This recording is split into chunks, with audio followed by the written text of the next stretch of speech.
छह बहनों का इकलौता भाई।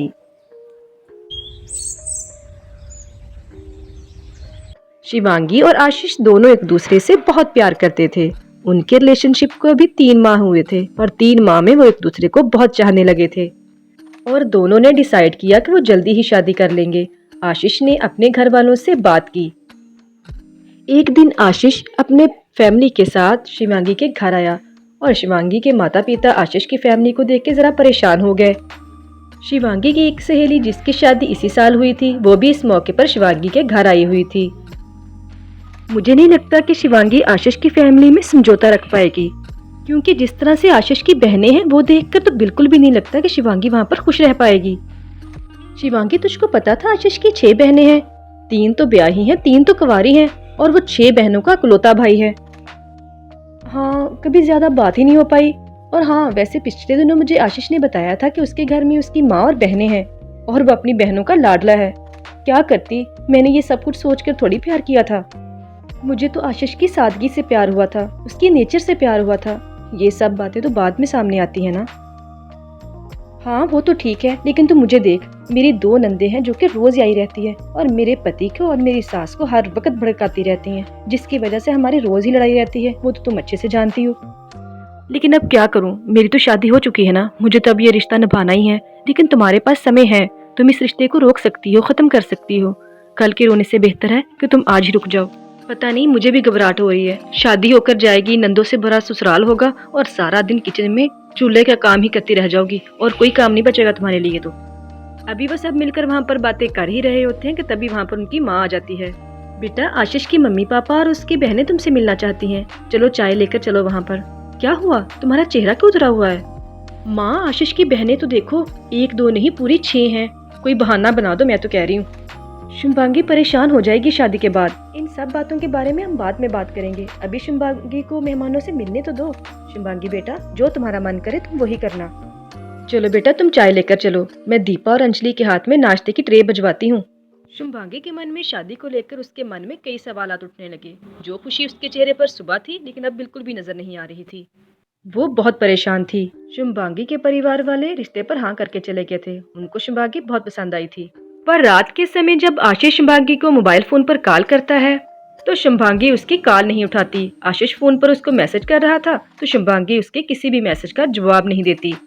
मैं क्या करूं, मुझे बिल्कुल समझ नहीं आ रहा। आशीष मुझे बार बार कॉल और मैसेज किए जा रहा है, मैं उससे क्या और कैसे कहूं। लेकिन जो भी हो, मुझे बात तो उससे करनी ही पड़ेगी।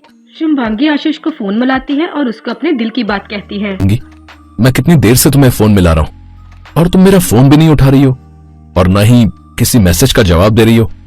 अब सब ठीक तो है ना? हमारे आने के बाद कोई बात तो नहीं हुई ना?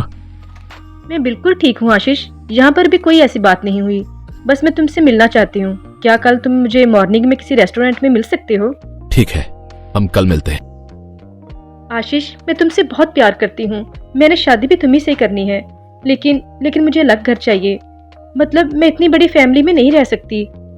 मेरा मतलब है कि मुझे एक अलग घर में रहना है। मैं तुम्हारी इतनी सारी बहनों के बीच में नहीं रह सकूंगी। मुझे शादी के बारे में सोच के बहुत डर लग रहा है। अगर तुम मेरे लिए अलग घर नहीं ले सकते तो मैं तुमसे शादी नहीं कर सकती। तुम ये कैसी बातें कर रही हो शुभांगी? मेरी सभी बहनें मुझे जान से भी प्यारी हैं। मैं तुमसे शादी करने के लिए अपनी बहनों को नहीं छोड़ सकता, मैं अपने परिवार को नहीं छोड़ सकता। कोई बात नहीं, अगर तुम्हें मुझसे शादी नहीं करनी तो मैं तुम्हारे बिना रह लूंगा।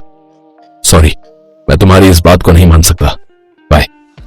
आशीष और शिवांगी के बीच में इसी तरह से दूरियां शुरू हो गई। आशीष की बहनों को जब इस बात का पता चला तो उन्होंने एक ही फैसला किया। आशीष, तो हम बहनों का लाडला भाई है, तेरे लिए तो हम अपनी जान भी दे सकते हैं।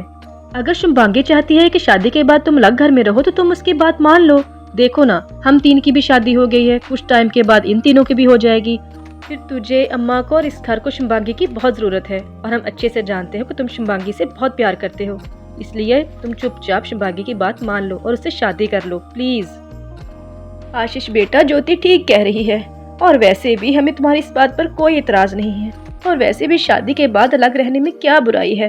तुम हमसे कभी कभी मिलने आ जाया करना। और रचना, रीता, मीना, ये सब भी तो है ना हमारे साथ। तू टेंशन क्यों लेता है? तू शिवांगी को फोन कर और उससे बात कर। आशीष ने अपनी माँ और बहनों के कहने पर शुभांगी से बात की और फिर कुछ टाइम के बाद सबकी रजामंदी से दोनों की शादी हो जाती है।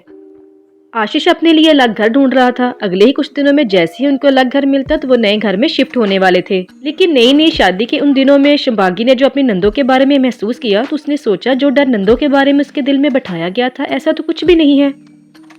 शुभांगी, मैंने और बाकी सब ने मिलकर तुम्हारे और आशीष भैया के लिए हनीमून पैकेज बुक किया है। मेरी और बाकी सबकी ख्वाहिश है कि तुम और आशीष आउट ऑफ कंट्री घूमने जाओ और जगह भी तुम्हारी पसंद की है। हमें आशीष ने पहले ही बता दिया था कि तुमको यूरोप बहुत पसंद है, इसलिए हमने यूरोप का ही टिकट बुक करवाया है तुम्हारे लिए। लेकिन दीदी, ये तो 2 महीने का ट्रिप है और हम यही तो चाहते हैं कि आप लोग 2 महीने तक अच्छे से एंजॉय करें। और भैया, यहाँ का बिल्कुल भी फिक्र नहीं करना, हम माँ का अच्छे से ख्याल रखेंगे। और हाँ भाभी, हम सब ने मिलकर आपके लिए कुछ गिफ्ट्स भी लिए हैं और पैसे भी आप बता दो आपको और क्या क्या पसंद है। इसके बाद तो आप अपने घर में शिफ्ट हो जाएंगी ना, तो फिर तो ना जाने हमको कब मौका मिले आपकी खिदमत करने का। तो हम तो ये चाहते हैं कि हमारी आप इकलौती भाभी हो, आपके चेहरे पर हमेशा मुस्कुराहट जमी रहे और आप हमेशा खुश और आबाद रहें। अपनी नंदों को अपने लिए इतना प्यार देकर शुभांगी की आंखों में आंसू आ जाते हैं। फिर शुभांगी और आशीष 2 महीने के लिए हनीमून पर चले जाते हैं। फिर वापस आने के बाद शुभांगी अपनी सोच बदल देती है। आशीष, मुझे अलग घर में नहीं रहना। मुझे अपने इतने अच्छे परिवार, इतने हंसते खेलते लोगों को छोड़कर कहीं और नहीं रह सकती। और वैसे भी मैं उस घर में जाकर अकेले क्या करूंगी? मेरा तो आप लोगों के बगैर मन ही नहीं लगेगा। मैं तो यहीं पे रहूंगी, मैं तो कहीं भी नहीं जा रही। अपनी सासू माँ और अपनी प्यारी प्यारी नंदों के साथ रहूंगी। ये बात सुनकर आशीष की बहनों और माँ के चेहरे पर खुशी आ जाती है। किसी ने सच ही कहा है, जहाँ पर परिवार होता है, अच्छे लोग होते हैं, खुशियाँ खुद ब खुद ही दस्तक देने लगती हैं। क्या आप लोग भी अपने परिवार के साथ ऐसे ही रहते हैं? अगर ऐसा है तो मैसेज करके जरूर बताइए।